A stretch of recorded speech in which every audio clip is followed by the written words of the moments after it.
Brussel beslist vandaag over de nieuwe quota. Bruxelles si prepara a sfidare i grandi blocchi. Bruxelles envisage de poursuivre un embargo. Bruselas permite a los Estados miembros solicitar en determinadas condiciones.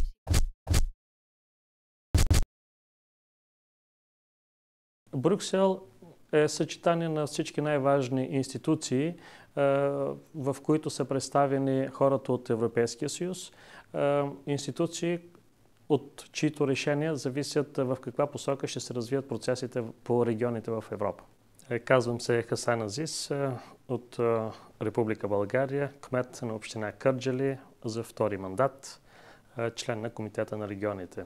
Европейския съюз за нас е едно обединение на хора, които мислят по един и същи начин, мислят за икономически просперитет и носят една обща отговорност. Участието ни в различните институции за нас е особено важно, тъй като ние имаме възможност, участвайки в различните комисии и в различните институции, да изразяваме общата ни воля за този икономически просперитет и за общата ни отговорност за един по-добър свят.